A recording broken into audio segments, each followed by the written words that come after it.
Ray. Oh, thank goodness I have found you.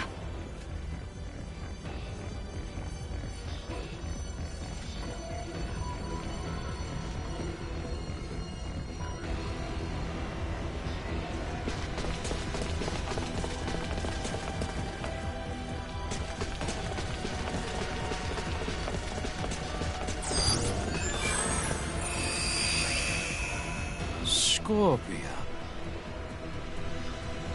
Precisely, Your Majesty. On our homeworld, many use this power to overcome their sickness and ailments. Soon we may overcome the frailty of age itself. Yet still, you were forced to flee here from your land, yes? Only by those who seek to use Scorpium might for their wicked schemes. Consider, if you would, that there are countless worlds beyond this one with the same power we command. Should the peoples of these worlds move on your own, the Veil Empire will be helpless to hold them at bay.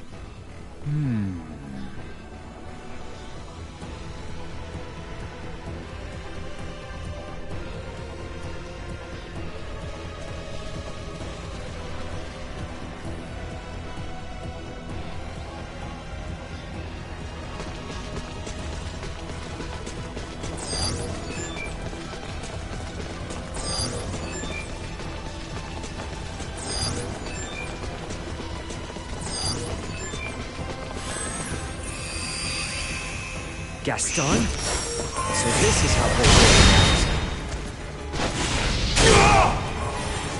Actually, kind of winning. I don't have time for you. I gladly.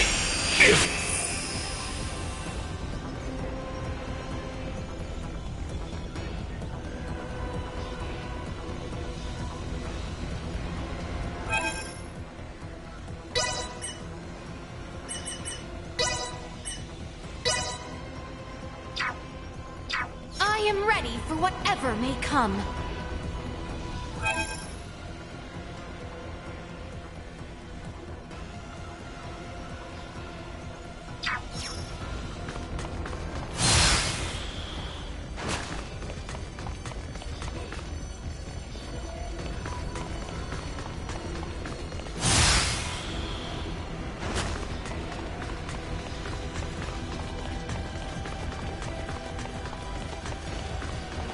We are like to find Bulldor himself ahead.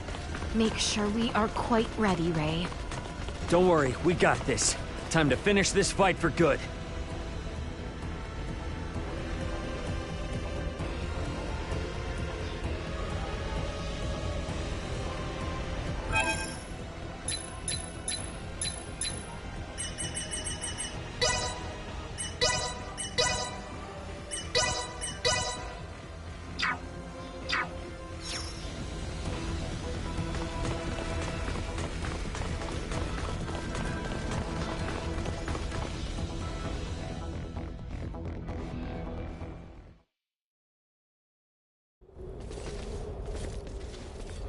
I was certain you would come. Bulldor. Bulldor. You've lost yourself in your twisted dreams of what the Scorpium might offer you. Take a good hard look at yourself now. Do you still see one of the humanoids you wanted to save? Humanoid? Of course not. The power the Scorpium possess is divine. In joining them, I am now closer to a god than mortal. Our kind and the Scorpium are but life by different forms. None of us living can claim ourselves gods. And there is no need for any of you to be. My only desire is for you to join us and live your lives in a whole new world, one free of sickness and conflict. As Emperor of Veil, it is my duty to lead my people to peace. And in becoming the Scorpium's god, I can finally fulfill my duty. Your current existence is no different from an android like myself. Constructed by humans, given life through technology. We will never be gods. Listen to yourself. Are the gods of history not but man-made creations? Then surely you would agree that the most godlike among us now is either you or myself. You're a paltry excuse for one. Man cloaks himself in knowledge and power taken from others and mistakes himself an idol. You are just one of many who litter the pages of our history. Yes, correct. And even with all the technological advancements we've seen, your story is quite common. History itself will determine my divine status. Once the whole universe is one with the Scorpium, we shall be omnipotent. We shall become God. Well, it'll be impossible for you to become one, since we're here to make sure that never happens. The universe needs not such a deity. If there is anything divine in this world, it is but the flame of life inside of all of us. Mortal life has always feared the unknown. A fear of the divine is only natural. Yet fear you will not find in us, nor a thought spared for the desecration you speak of. No god saved me. My salvation is owed to the Scorpium, who gave me this form. They are nestled beside my own soul in this mortal shell. Try as you may, you can never replace them. We're not going to get anywhere arguing about this. Are we, Boltor? At last, a sentiment I find agreement with. As mortals, we stand more powerful than the god you claim to be. Princess Leticia, it is precisely that fiery spirit of yours which Scorpium so desperately needs. Join me, my new daughter. Detecting incoming attack.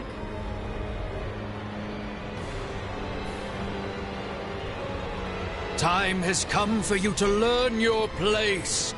Behold, the infinite power of a god!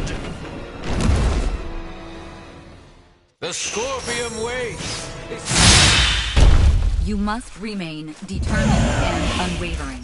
A hardened resolve itself grants power.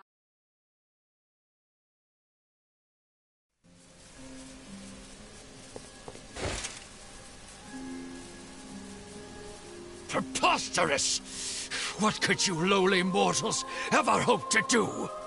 With my power as a god, I could bring endless bliss to all life in this world, to all life in the universe!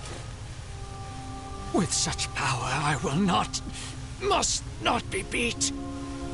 You are Boltor Ilvale. Man, not god. I am. How could one possibly know happiness in a world without sorrow to temper it? A world forged from single-minded devotion is ultimately the same as one empty of all. No, stop that. Stare not at me with those eyes, mortal. Boltor! I will not be eradicated. I cannot be. I alone am destined to be your new god and leader! Behind me, now. Enough! No more of this! I will not be defeated here! I refuse! What's going on? Boldor's will endures and refuses to be erased. Should he continue to resist in this way, his virtual realm will be obliterated with all in it. Boldor! Cease this at once! The battle is over! Words are useless. I will do what is needed. Please, no! My universe yet needs me!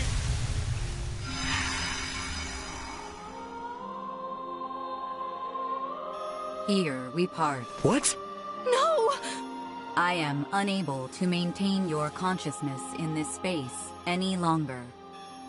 With what power I have left, I will see you returned safely. But what's gonna happen to you?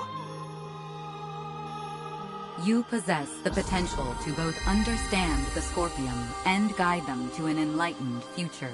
Through you, may the seeds of all evolutionary paths for life be sown. I place my faith in you. Understood.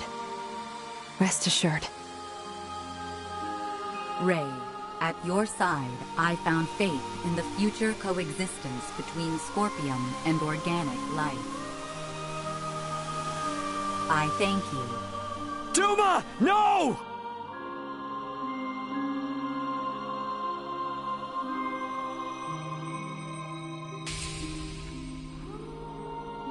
My investigation is at its end.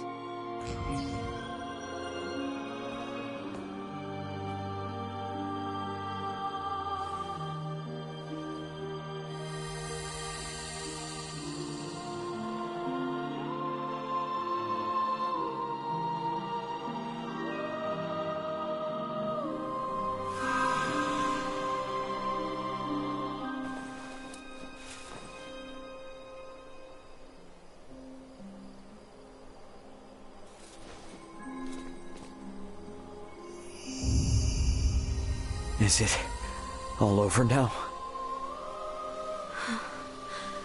I'm inclined to believe it only just begins.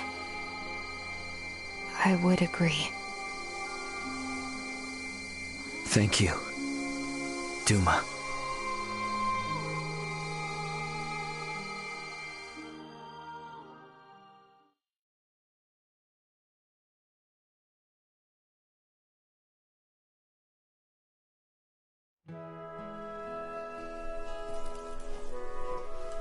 We are to be a protectorate, then?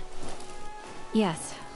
As I mentioned before, Aster IV's prolonged contact with more advanced civilizations categorized it as a protectorate of the Pangalactic Federation. Are we to be subjected to surveillance by an ambassador? No, nothing quite as direct as that.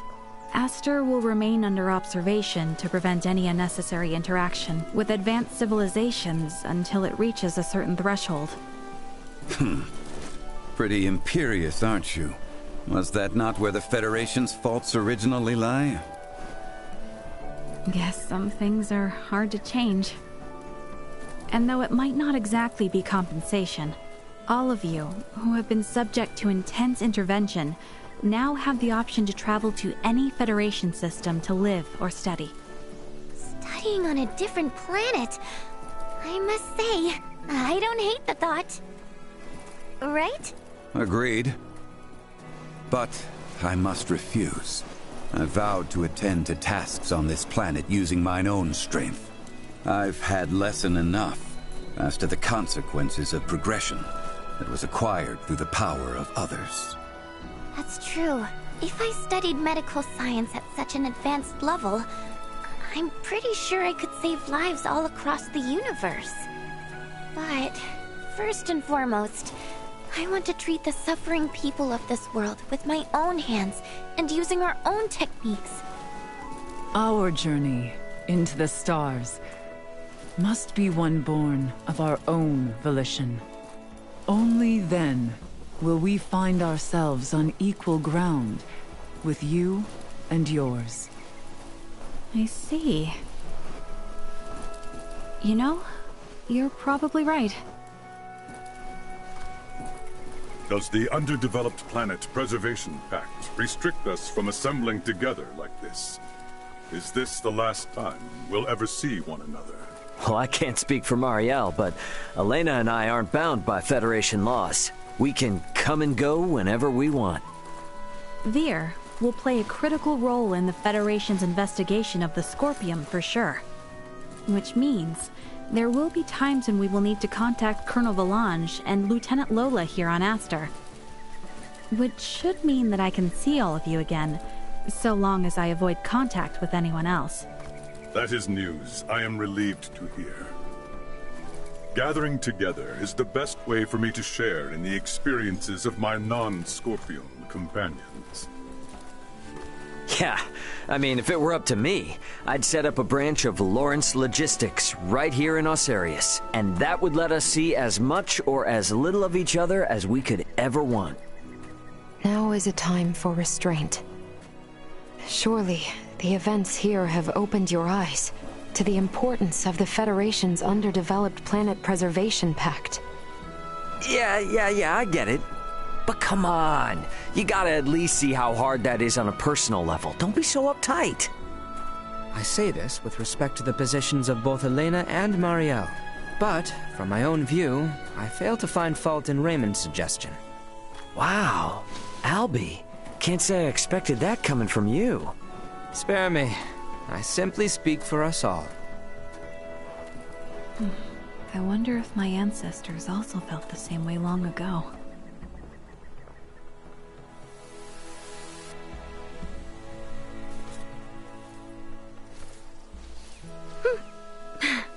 Worry not. We have a tendency to be fine, after all. You know, you're a lot more carefree now than you were before. For that, I know who to thank. Oh my, who could that be? Did we have someone irresponsible like that around? Oh yes. At hand, I might say. Oh yeah? Well... we both got jobs to do, right? More than I care for, indeed. If only some god would show up and free us all from the burdens of work life so we could just kick back and have fun. Says the man bound to place his burdens on the shoulders of poor Chloe and Elena. Hey, I've become crazy capable after all this. I'm sure they feel like they can just relax and enjoy the ride. You are free to believe whatever you want. Ray? Okay, let's leave it at that.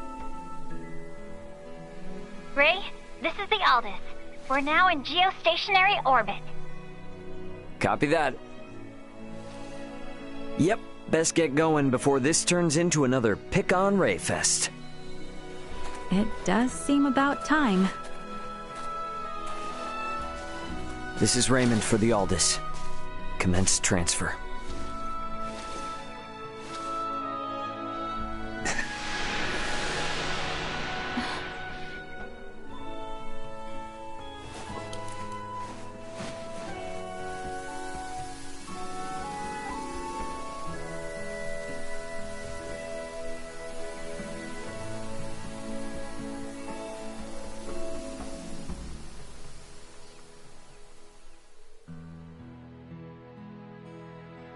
'83. An unprecedented crisis for the Pangalactic Federation was resolved with the cooperation of the planets Vergold and Aster IV. However, the corruption which plagued the highest levels of Federation leadership continues to leave its mark on the organization.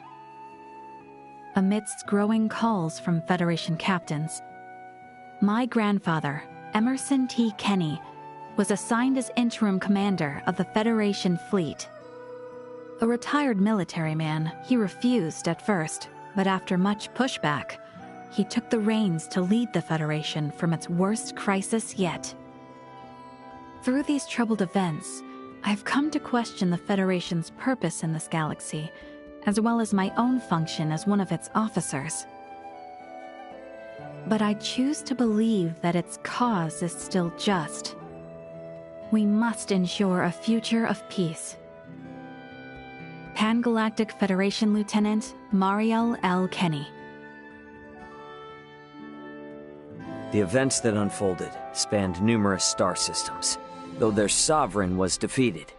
Remnants of the centralist Scorpium and their invasive measures still remained. Those among the Pan-Galactic Federation who aligned with the Scorpium cause were on the run, but still retained their influence. To combat both these foes, my partner Elena, armed with data saved from Duma's survey, helped us hit the Scorpium network from their own colony. Duma's experiences and noble ideology had a profound impact on the network, and saw the remaining Centralists quickly weakened. And while everything might still be far from wrapped up, it shouldn't be too long now until the Scorpium find themselves on the right track. My hope now is that the Pan-Galactic Federation might find its way too. Captain of the Lawrence logistics ship the Aldous, Raymond Lawrence.